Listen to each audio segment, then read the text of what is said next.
شرک فی الدعاء، کسی کو مت پکارو کسی مدد کے لیے سوائے اللہ۔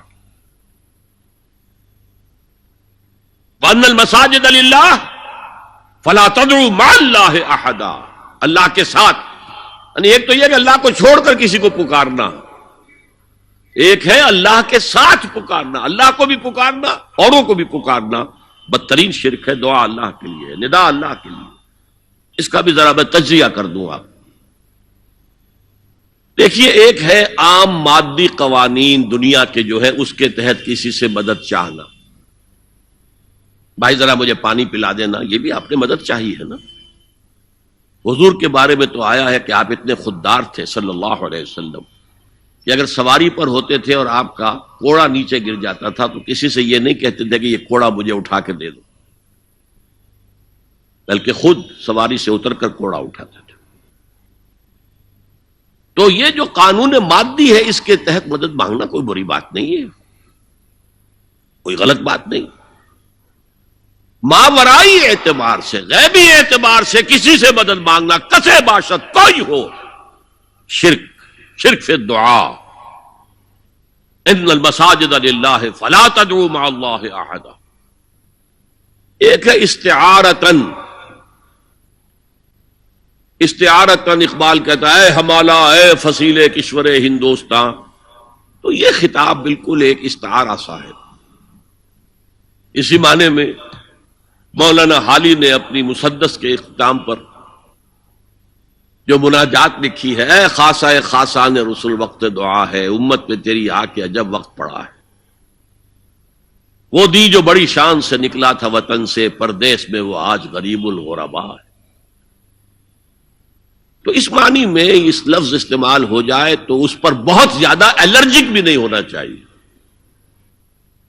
لیکن غیبی طور پر کسی کے بارے میں یہ عقیدہ رکھ کر کہ وہ میری مشکل کشائی کر سکتا ہے، حاجت روائی کر سکتا ہے، میری مدد کر سکتا ہے، یہ شرک ہے، اور اس کے شرک ہونے میں کوئی شک نہیں۔ ان المساجد للہ فلا تدعوا مع اللہ احد۔ اب دیکھیے، ہمارے یہ فرشتے یہاں بیٹھے ہیں نا، ہم کہہ سکتے ہیں ذرا بھائی میرا یہ کام کر دینا؟ نہیں کہہ سکتے۔ جبرائیل کو پکار سکتے ہیں، اے جبرائیل ذرا میرا یہ کام کر دینا؟ نہیں، وہ عالم غیب کی شے ہے۔ کسی ولی اللہ کی روح کو پکار کر کہنا کہ میری یہ مشکل دور کر دے، نہیں۔ اللہ سے کہیں، اللہ کو پکارے، اللہ جس کے ذریعے سے چاہے آپ کی ضرورت پوری کر دے۔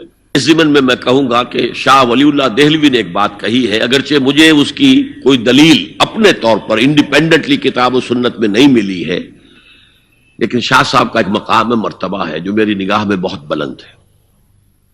انہوں نے یہ لکھا ہے کہ جو اللہ کے برگزیدہ بندے ہوتے ہیں، اولیاء اللہ، اللہ تعالیٰ ان کی ارواح کو ان کے فوت ہونے کے بعد ملائکہ کے طبقہ اسفل میں شامل کر دیتے ہیں، اور وہ بھی جس طرح وہ ملائکہ اللہ کے احکام کی زمین میں تنفیذ کر رہے ہیں وہ بھی اسی کام میں لگ جاتے ہیں۔ میں نے عرض کیا کہ میرے پاس انڈیپینڈنٹلی کوئی دلیل نہیں ہے اس کے حق میں، لیکن شاہ صاحب کا فرمانا خود میرے لیے ایک درجے میں دلیل ہے۔ لیکن یہاں ایک تو یہ نوٹ کرنے کا، ملائکہ کا طبقہ اسفل، ملائکہ کا سب سے نچلا طبقہ، اور اللہ کے حکم کی تنفیذ کرتے تو فرشتے کر رہے ہیں، وہ بھی ہوں، ہمیں اس سے کیا غرض ہے؟ ہم نہ فرشتے کو پکار سکتے ہیں اور نہ کسی ولی اللہ کو پکار سکتے۔ پکارو اللہ کو۔ قال ربکم ادعونی استجب لکم ان الذین یستکبرون عن عبادتی سیدخلون جہنم داخرین۔ تمہارا رب کہتا ہے مجھے پکارو، مجھ سے مانگو، میں تمہیں دوں گا، تمہاری دعا سنوں گا، قبول کروں گا، اور جو بربنائے تکبر مجھ سے نہیں مانگتے وہ جہنم میں داخل ہوں گے ذلیل و خوار ہو کر۔ حضور نے ایک بات مجھے متن یاد نہیں ہے، بہت پیاری فرمائی، دیکھو انسانوں سے تم مانگتے ہو کچھ تو ایک دفعہ تو اس کے ماتھے پر، تیوری پر بل پڑ ہی جاتا ہے، یہ کیوں میرے سامنے ہاتھ سوال کیا، کیوں مجھے اس سے مانگ رہا ہے؟ چلیے بعد میں کچھ وہ دے ہی دے، لیکن ناگوار گزرتا ہے۔ ارے اس سے مانگو جو کہتا ہے کہ مجھ سے مانگو اور میں دوں گا، وہ نہ مانگنے پہ ناراض ہے، اس سے نہیں مانگتے۔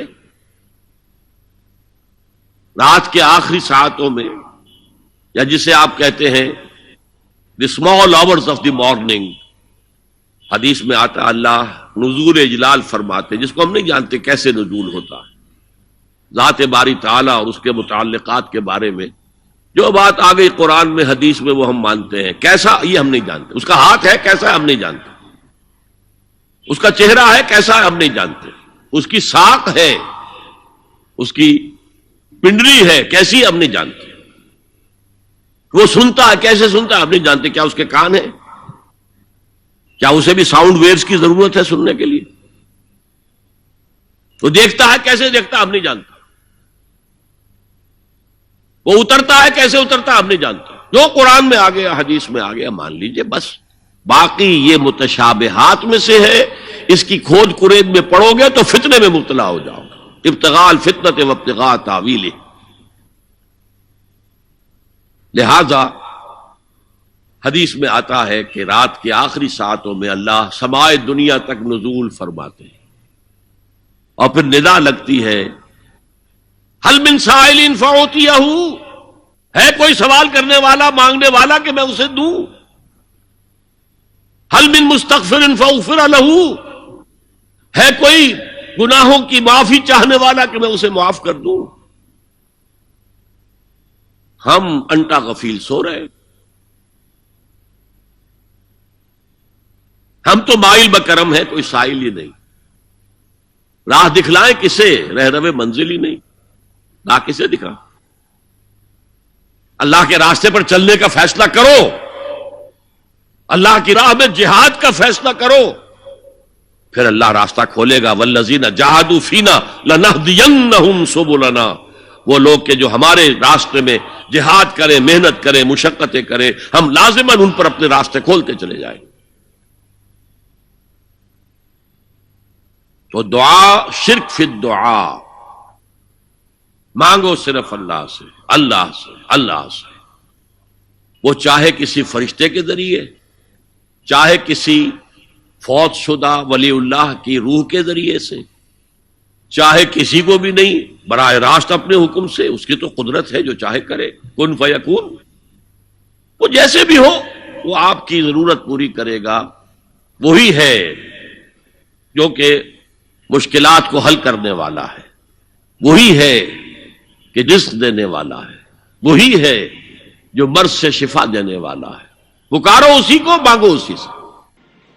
مزید ایسی ویڈیوز دیکھنے کے لیے ہمارے چینل کو سبسکرائب کریں اور بیل کے آئیکن کو دبانا نہ بھولیں تاکہ ہماری ہر نئی آنے والی ویڈیو آپ تک جلد سے جلد پہنچ سکے۔ تو ملتے ہیں اگلی ویڈیو میں، تب تک اللہ حافظ۔